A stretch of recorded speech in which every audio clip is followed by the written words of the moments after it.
정신과 의사와 경영학 박사 그리고 CEO로서 30년 동안의 임상 경험과 10년 동안의 경영 경험을 총정리한 인간관계학 후박사의 마음건강 강연 시리즈가 여러분께 오디오북으로 다시 돌아왔습니다. YMI, 힐링 스트레스, 관계방 정식, 변화의 신, 그리고 선택의 함정, 자기 개발을 위한 종합 선물 세트, 현대인의 토탈 힐링 성서이며 직장인의 신명심 보감이자 마음을 움직이는 화제의 신간 5권을 지금 인터넷으로 만나실 수 있습니다.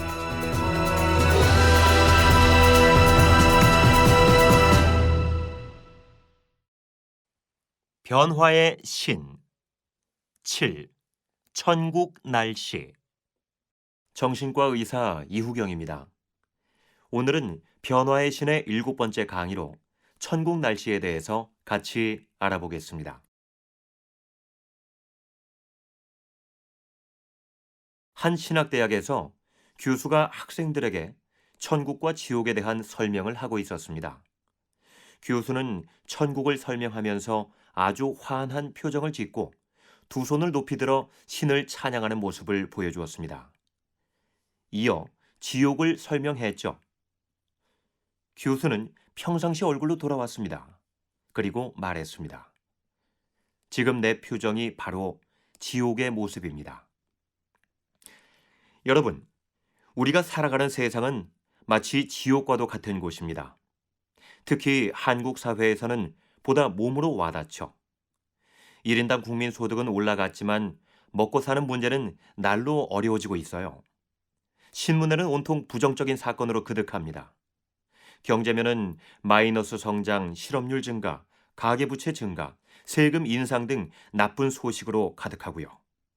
정치면에는 북한 핵 위협, 여야 간 싸움, 낙하산 인사, 부정비리 등 나쁜 소식으로 가득합니다.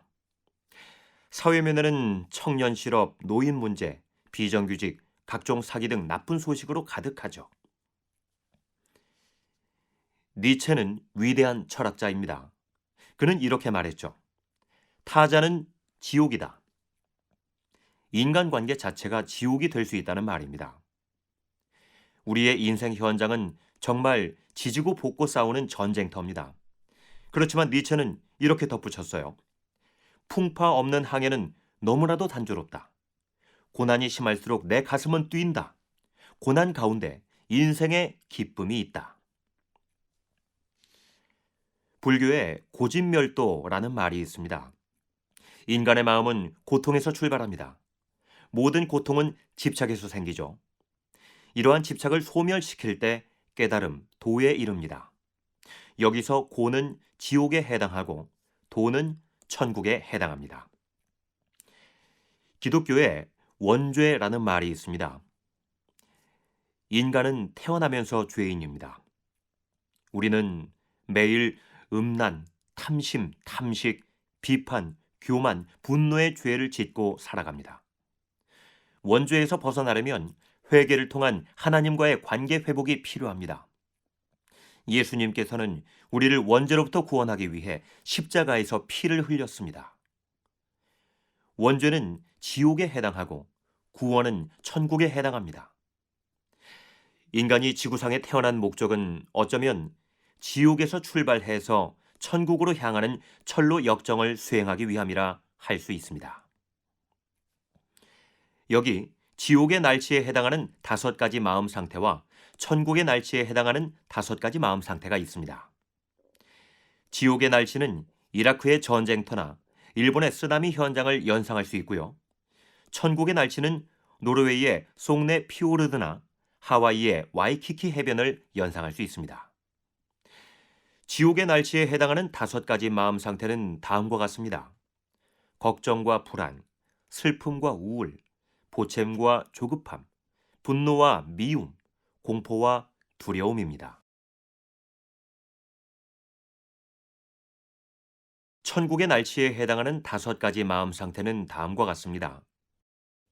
자기 성찰과 사색, 작은 기쁨과 자비심, 아이디어와 창조성, 자기 개혁과 사회 개혁, 경외심과 초월입니다. 오늘 저는 여러분과 함께 지옥의 날씨를 천국의 날씨로 바꾸는 방법을 알려드리려고 하는데요. 다섯 손가락 명상입니다. 우리는 명상을 통해 나쁜 마음 상태를 좋은 마음 상태로 전환할 수 있어요. 마치 순간 이동을 하는 것과 같습니다. 여러분, 양자 도약에 대해 아십니까? 물질의 최소 단위인 원자 수준에서 벌어지는 일입니다. 원자는 가운데 중성자와 양성자가 있고 주위를 전자가 돌고 있는데요. 마치 태양계에서 태양 주위를 행성이 도는 것과 유사합니다. 그런데 행성에 해당하는 전자는 K각에서 핵의 주위를 돌다가 에너지 수준이 올라가면 K각에서 모습을 감추고 L각에서 나타난다고 합니다. 순간 이동을 하는 것이죠. 이것을 양자 도약이라고 합니다. 자, 다섯 손가락 명상의 기전은 5단계입니다. 1단계, 지옥의 날씨를 정확히 인식합니다. 2단계, 마음 상태에 맞는 손가락 명상을 선택합니다. 3단계, 3분 동안 명상에 들어갑니다. 4단계, 높은 에너지 수준을 되찾습니다. 마지막으로 5단계, 지옥의 날씨는 순식간에 천국의 날씨로 전환됩니다. 명상을 통해 에너지 수준이 높아지면 나쁜 마음 상태에서 모습을 감추고 좋은 마음 상태에서 출현할 수 있습니다. 보통 모든 지옥의 날씨는 에너지가 바닥칠 때 일어납니다. 기가 허할 때 나타나죠. 아무리 심한 공포와 두려움에 떨던 사람이라도 에너지가 충전되면 바로 평화가 옵니다. 천국의 날씨를 되찾는 거예요. 기가 보충되죠. 명상은 핸드폰 배터리를 충전하는 것과 유사합니다. 명상은 마음의 에너지를 충전해 줍니다. 자, 첫 번째는 걱정과 불안에서 벗어나는 명상입니다. 걱정과 불안은 부정적인 상상입니다. 현실로 나타나지 않은 상상 속의 경험이고요.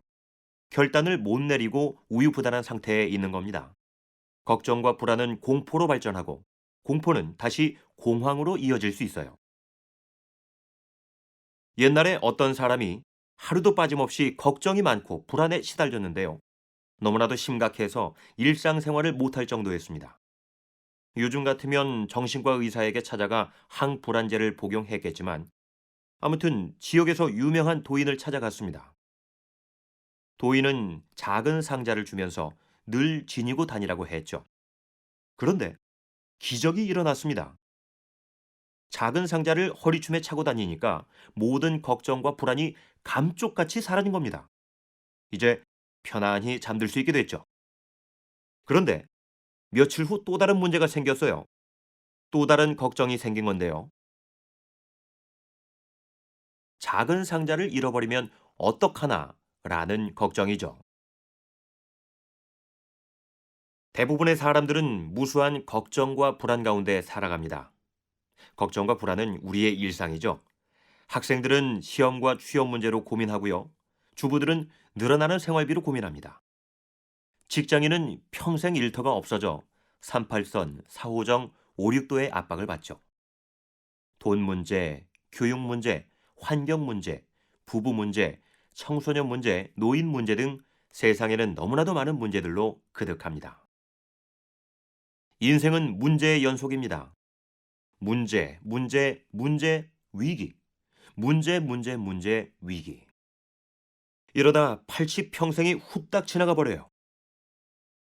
인간은 문제를 해결하기 위해서 이 땅에 태어났습니다.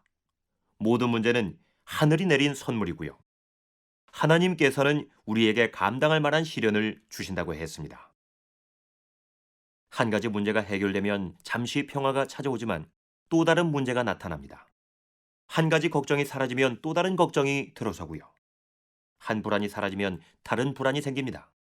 걱정과 불안은 꼬리에 꼬리를 물고 나타납니다. 머리 안에 너무나 많은 생각으로 가득 차죠. 하루 종일 스치는 생각이 5만 가지라고 합니다. 문제 해결은 모든 현대인에게 주어진 커다란 과제입니다. 자, 그러면 걱정과 불안이 몰려올 때는 어떻게 하면 좋을까요? 여기 간단한 방법이 있는데요. 한쪽 첫째 손가락을 다른 쪽 손바닥으로 따뜻하게 감쌉니다. 그 다음 그냥 몇 분 동안 숨을 크게 들이마시고 내쉽니다. 자, 그리고 이제 문제 해결의 가능성을 찾아보는 거예요. 여러 가지를 궁리하고 몰두하고 연구해 보는 겁니다. 우리는 걱정을 통해 자기 성찰 훈련을 할 수 있어요. 불안을 통해 사색 연습을 할 수 있습니다. 여기 걱정과 불안을 없애는 대단히 효과적인 방법이 하나 있습니다. 종이 한 장에 자신의 걱정을 모두 적는 거예요. 그리고 하나하나 최악의 상황을 적어보는 겁니다. 우리가 최악의 상황을 받아들일 때 신비하게도 걱정은 감쪽같이 사라집니다. 여러분, 어릴 때 앞으로 불려나가 칠판에 쓴 수학 문제를 풀어본 경험이 기억나십니까? 이제 칠판에 가득 찬 글자를 지우개로 지워버리듯이 백지로 돌아가는 겁니다. 하늘의 모든 것을 맡기는 거예요. 그리고 벌떡 일어서는 겁니다. 자, 이렇게 걱정과 불안은 자기 성찰과 사색으로 승화될 수 있습니다. 불교에 해탈이란 단어가 있습니다. 녹을 해와 벗어날 탈로 되어 있죠. 어느 여름날 한 사람이 커다란 얼음을 새끼줄로 묶어 들고 가고 있었습니다. 얼음은 너무나도 무거웠어요. 너무나도 힘들었죠. 그런데 한참을 가다 뜨거운 더위에 그만 얼음이 다 녹아버렸습니다. 새끼줄만 남았습니다. 순식간에 가벼워진 것이죠. 모든 짐에서 벗어난 겁니다. 모든 책임에서 벗어난 거예요. 소금을 등에 지고 나르던 나귀가 냇가를 지나가다가 소금이 녹아 무거운 짐에서 벗어난 격입니다. 우리가 문제와 싸우는 것만이 반드시 문제 해결 방법이 아닙니다.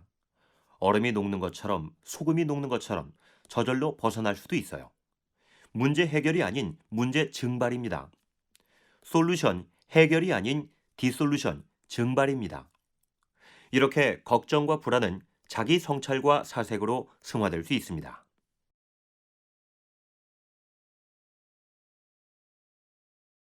다음 두 번째는 슬픔과 우울에서 벗어나는 명상입니다. 여러분, 영화를 보고 한 번쯤 울어보신 적이 있습니까? 영국 정신과 의사 헨리 모슬리는 이렇게 말했습니다. 슬플 때 울 수 있는 사람이 병에 덜 걸린다. 1997년 8월 영국 다이애나 왕비가 교통사고로 죽었습니다. 많은 영국 국민들이 눈물을 흘리고 그녀의 죽음을 애도했죠. 그런데 당시 영국 정신과 병원의 우울증 환자가 절반으로 줄었다고 합니다. 이를 다이애나 효과라고 합니다. 과학자들은 이렇게 말합니다. 웃는 것은 건강에 좋다. 억지로 웃는 것도 신체의 면역력을 높여준다. 그런데 잘 우는 것도 건강에 도움이 됩니다. 미국 피츠버그 대학에서 진행한 연구에 의하면 슬플 때 우는 사람이 위궤양에 덜 걸리고 울 때 펑펑 소리내어 우는 사람이 심장마비 발병률이 낮다고 합니다. 미국 여성들은 한 달에 평균 5.3회 울고요. 반면 남성들은 평균 1.4회 웁니다. 여자의 평균 수명이 남자보다 긴 이유는 잘 울기 때문이란 말도 있습니다. 그러면 슬픔과 우울함이 몰려올 때는 어떻게 하면 좋을까요? 우선 슬플 때 실컷 울어야 합니다. 성경에 애통하는 자는 복이 있나니 저희가 위로를 받을 것이다 라고 했습니다. 눈물은 신이 인간에게 준 치유의 물입니다. 한참을 울게 되면 눈물이 거치게 되죠. 비 온 후에 맑게 개는 것과 같습니다. 자, 이제 한쪽 둘째 손가락을 다른 쪽 손바닥으로 따뜻하게 감쌉니다. 그냥 몇 분 동안 숨을 크게 들이마시고 내쉽니다. 사방을 둘러보십시오. 세상 일과 나 자신이 우습게 보이고 남을 가엽게 볼 수 있습니다. 작은 기쁨에 눈을 돌릴 수 있고요. 일상의 즐거움에 눈을 뜰 수 있습니다. 한 청년이 늙은 도인을 찾았습니다. 노인의 집은 산골 쓰러져가는 오두막이었는데요. 먹는 것도 시원치 않았고 입은 옷도 변변치 않았습니다. 그런데도 노인은 너무나도 기쁜 표정이었죠. 청년이 물었습니다. 뭐가 그렇게 당신을 즐겁게 합니까? 노인은 그를 창으로 인도했습니다. 창밖을 보시오. 창밖에는 아무것도 없었습니다. 그저 앙상한 나뭇가지만 있었죠. 다시 창밖을 보시오. 나뭇가지 사이로 하늘이 보였습니다. 노인이 대답했죠. 나의 기쁨은 나뭇가지와 나뭇잎, 그리고 그 사이로 보이는 하늘 조각이요. 작은 기쁨과 즐거움에 이어 모든 인간은 고독하다라는 인식에 눈이 뜨게 됩니다. 인간은 홀로 존재한다라는 통찰에 도달하게 되고요. 고독은 깨끗함과 통합니다. 이제 누군가와 작은 따스함을 나누고 싶은 마음이 열리게 됩니다. 삼라만상에 대한 자비심이 싹트게 되고요. 봉사하고 싶은 마음이 생겨요. 헌신하고 싶은 마음이 생깁니다. 봉사와 헌신은 우울을 극복할 수 있는 대단히 좋은 방법입니다. 심리학자들은 이타주의가 감성적인 회복력을 최고로 높여주는 방법이라고 주장합니다. 이렇게 슬픔과 우울은 작은 기쁨과 자비심으로 승화될 수 있습니다.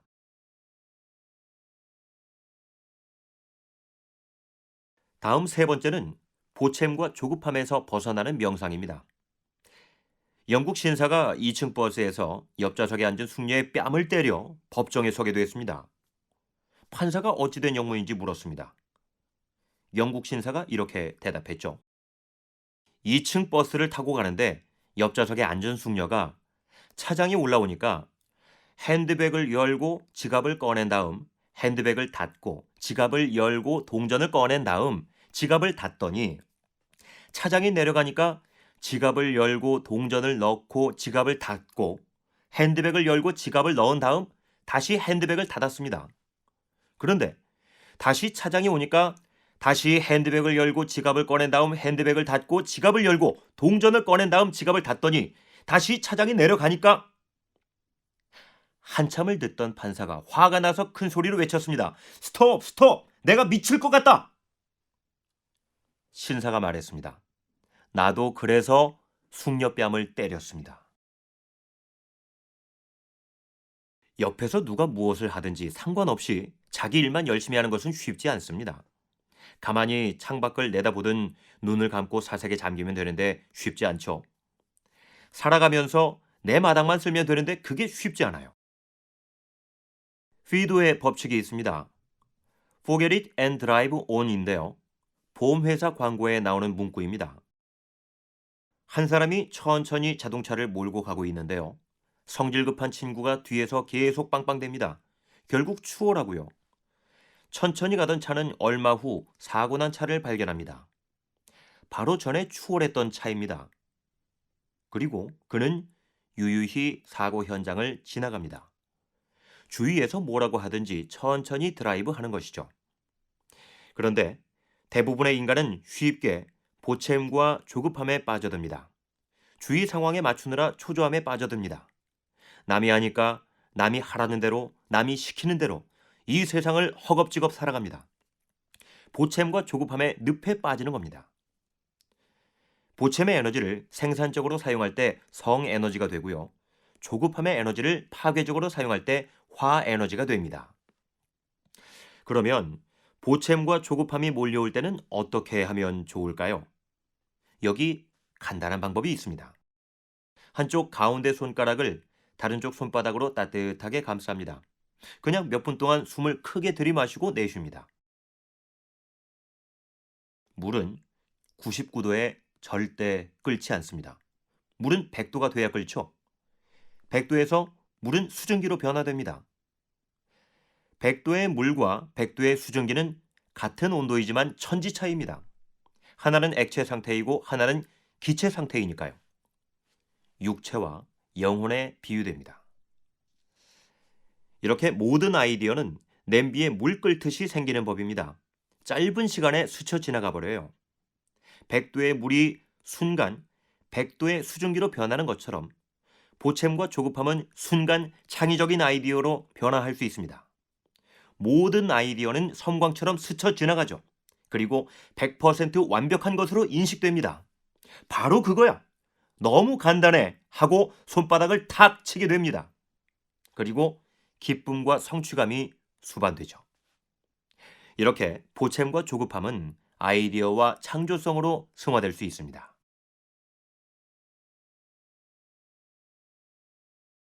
다음 네 번째는 분노와 미움에서 벗어나는 명상입니다.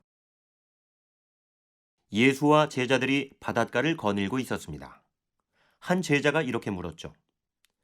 선생님은 사람들이 아무리 욕을 퍼부어도 초연한데 무슨 비결이라도 있으십니까? 예수께서는 바위를 덮고 있는 해초를 가리키며 대답하셨습니다. 파도가 저렇게 해초를 토해내는 것은 바닷속에 해초가 들어있기 때문이다. 빈 지갑이면 꺼낼 돈이 없듯이 내 안에 화가 없는데 어떻게 토해낼 수 있겠는가? 인간은 예수와는 다른 존재인 것 같습니다. 우리는 항상 부글부글 끓어오르는 분노와 미움 가운데 살아가고 있죠. 분노와 미움은 보통 언제 일어납니까? 몸이 지치고 힘들 때 일어납니다. 분노와 미움은 항상 대상이 있죠. 누구 때문, 누구 탓이라는 허상의 벽을 만들 때 일어납니다. 책임을 회피할 때 일어나고요. 상대에게 기대고 의지하고 싶을 때 일어납니다. 의존 심리학은 인간의 유전 인자에 내재해 있습니다. 모든 어린이들은 100% 어른에 의존합니다. 하지만 성인이 되면 100% 독립해야 합니다. 스스로 100% 책임져야 하죠. 어릴 적에는 누군가 나를 돌봐줍니다. 그런데 어른이 돼서도 그 사람이 나를 돌봐주기를 바란다면 좌절할 수밖에 없습니다. 의존 욕구의 좌절은 분노와 미움을 일으킵니다. 한 사람이 자기 부인을 죽인 죄로 법정에 섰습니다. 그는 매우 성실한 사람이었는데요. 법정에서 당시 상황을 서술했습니다. 나는 30년 동안 하루도 빠짐없이 정시에 집에 들어와 저녁 식사를 했습니다. 그날도 정각 6시에 현관문을 들어섰습니다. 그런데 뭔가 평상시와 분위기가 달랐습니다. 침대에는 부인이 외간 남자와 뒤엉켜 있었습니다. 이때 판사가 말을 가로챘습니다. 아, 그래서 너무 화가 나서 부인을 칼로 찔러 죽였군요. 그가 대답했습니다. 아닙니다. 외간 남자 때문이 아닙니다. 그날 식탁에 항상 차려져 있었던 저녁 식사가 없었습니다. 그래서 너무 화가 났습니다. 유명한 러시아의 스승 구르제프는 이런 말을 했죠. 아무리 분통 터지는 일이 생기더라도 즉각 반응하지 말라. 하룻밤을 넘긴 연후에 대처하라.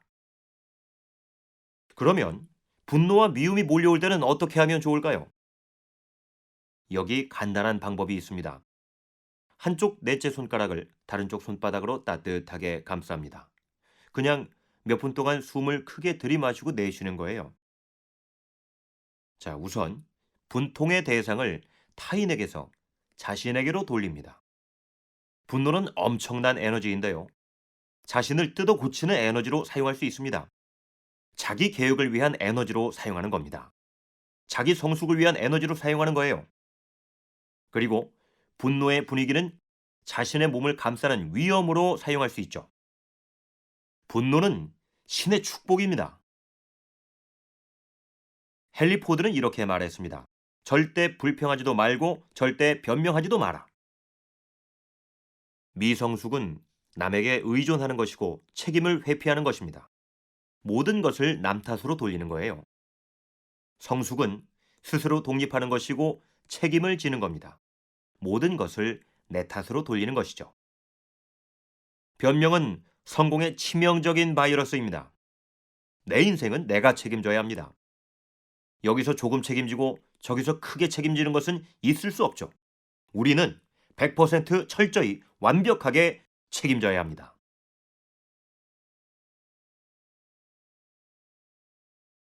다음으로 분통의 대상을 타인에게서 사회로 돌립니다. 분노는 엄청난 에너지인데요.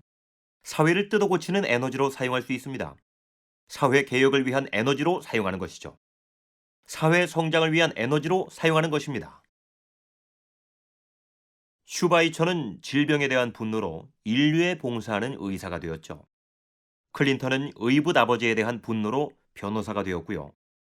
자기 자식이 난치병에 걸려 죽게 된 것에 대한 분노로 평생을 난치병 환자 돕기에 전념한 사람도 있습니다.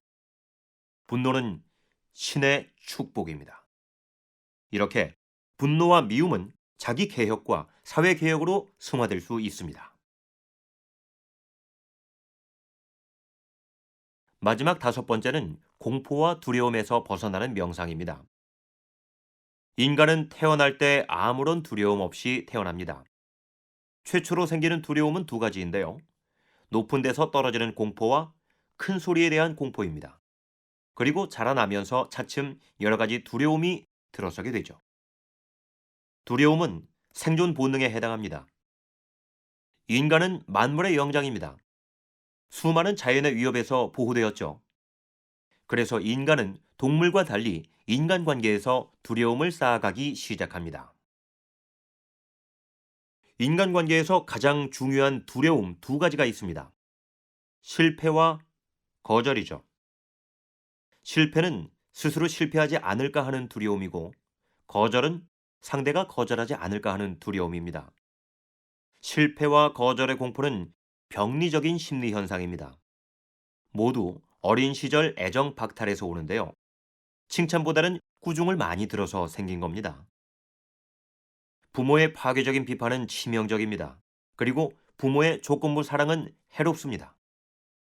이러한 실패와 거절의 공포는 자부심을 통해 극복할 수 있는데요. 나는 내가 좋다. 나는 내가 좋다. 나는 내가 정말 좋다. 또한 자신감을 통해 극복할 수 있습니다. 나는 할 수 있다. 나는 해낼 수 있다. 나는 최고다.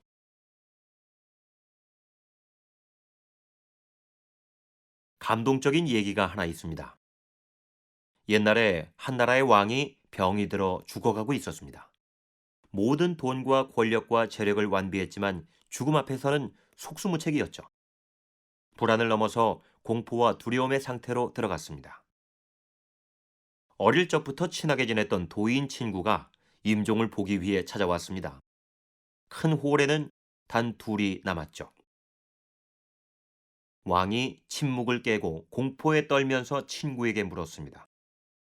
도대체 죽은 다음에는 무엇이 있는가? 왕의 목소리가 넓은 방을 울렸습니다. 그런데 아무 대답이 없었어요. 왕이 다시 물었습니다. 도대체 죽음 후에 무엇이 일어나는가? 그때 비로소 친구가 입을 열었습니다. 내가 안 죽어봤는데 어찌 알겠는가? 내가 죽어본 적이 없는데 어찌 알겠는가? 세상에 죽음만큼 더 큰 공포와 두려움은 없습니다. 인간이면 누구도 피할 수 없는 숙제이기도 하고요. 인간은 한 번 나서 한 번 가는 존재입니다. 죽음이란 절대 피할 수 없는 우리의 실존입니다. 미치는 에미상을 수상한 유명한 칼럼니스트입니다. 그는 전 세계인을 하나로 만든 아름다운 베스트셀러 모리와 함께한 화요일을 출간했습니다.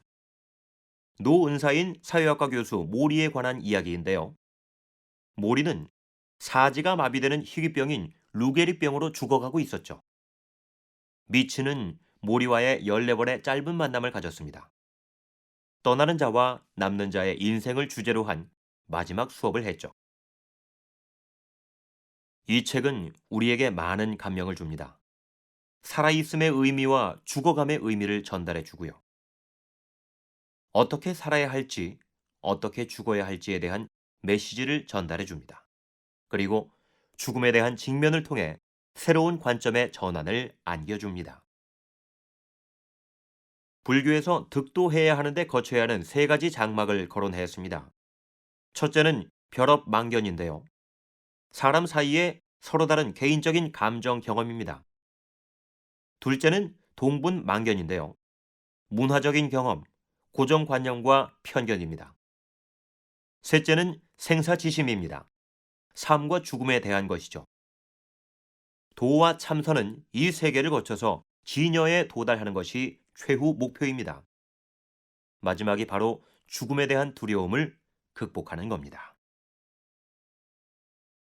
공포와 두려움이 몰려올 때는 어떻게 하면 좋을까요? 우선 공포에 떨어보는 겁니다. 죽음 앞에 선 왕처럼 두려움에 떨어보는 거예요. 어릴 적 교장 선생님 앞에 벌벌 떨 때 아무 생각도 안 나던 때를 떠올릴 수 있습니다. 시골서 밤에 공동묘지를 지날 때 부들부들 떨 때를 떠올릴 수 있죠. 공포와 두려움은 우리의 마음을 정화시켜 줍니다. 큰 절에 가면 입구에 무시무시한 마왕과 귀신상이 있는데요. 신도들에게 공포감을 일으켜 모든 세상 생각을 떨쳐버리게 하려고 하는 겁니다. 신도들에게 두려움을 일으켜 마음을 다잡도록 하는 것이죠. 공포와 두려움은 우리에게 경건함과 순수함을 가져다 주고요. 경건하고 순수한 마음의 부처님을 만날 수 있습니다. 다음으로 한쪽 다섯째 손가락을 다른 쪽 손바닥으로 따뜻하게 감쌉니다. 그리고 그냥 몇 분 동안 숨을 크게 들이마시고 내쉽니다. 이제 공포를 보다 큰 것으로 바꿔보죠. 죽음을 생각할 수도 있습니다. 인간은 궁극적으로 심장과 폐와 위를 가진 육체란 사실에 공포의 원인이 있고요. 궁극적으로 내가 죽는다는 사실에 두려움의 원인이 있습니다. 이제 대상에 있는 두려움을 대상에 없는 떨림으로 바꿔봅시다. 호련히 머리 위의 별과 발밑의 대지를 실감하게 됩니다. 떨림의 시면에서 신에 대한 경외심이 솟아나죠. 초월이 일어납니다. 이렇게 공포와 두려움은 경외심과 초월로 승화될 수 있습니다. 자, 이제 결론입니다. 오늘 여러분과 함께 지옥의 날씨를 천국의 날씨로 극복하는 방법을 알아보았습니다. 지옥의 날씨는 걱정과 불안, 슬픔과 우울, 보챔과 조급함, 분노와 미움, 공포와 두려움이고요. 천국의 날씨는 자기 성찰과 사색, 작은 기쁨과 자비심, 아이디어와 창조성, 자기 개혁과 사회개혁, 경외심과 초월입니다. 걱정과 불안은 최악을 상상함으로써 극복할 수 있고요. 슬픔과 우울은 봉사와 헌신을 통해 극복할 수 있습니다. 보챔과 조급함은 이완과 심호흡으로 극복할 수 있고요. 분노와 미움은 책임감으로 극복할 수 있습니다. 공포와 두려움은 자부심과 자신감으로 극복할 수 있습니다. 그리고 우리는 다섯 손가락 명상을 통해 지옥의 날씨를 천국의 날씨로 순식간에 바꿀 수 있습니다. 명상은 초월을 일으킵니다. 명상은 바로 마음을 다스리는 1급 비밀인 겁니다. 여러분, 동물은 걱정을 모르고 식물은 슬픔을 모릅니다. 하늘은 조국을 모르고 땅은 분노를 모릅니다. 바위는 무서움을 모르죠. 인간만이 다섯 가지를 아는 존재입니다. 우리는 다섯 가지를 조금씩 맛보지만 절대 이것에 침몰당해서는 안 됩니다. 하나하나를 소재로 삼아 자신을 만물의 영장으로 조각하는 데 쓸 수 있어요. 극복하고 승화해서 천국의 날씨를 창조할 수 있습니다. 인간은 보통 작은 확실성에 매달립니다. 눈에 보이는 것에 매달리죠. 그런데 명상은 보다 큰 불확실성을 보는 겁니다. 눈에 보이지 않는 것에 조율하는 것이죠. 우주적 불확실성에 자신을 맡기는 것이고요. 보다 큰 것에 자신을 맡기는 겁니다. 생활보다는 삶이 크고, 사실보다는 진실이 크고, 성보다는 사랑이 크고, 몸보다는 혼이, 사회보다는 자연이, 현실보다는 실제가, 문제보다는 신비가 큽니다.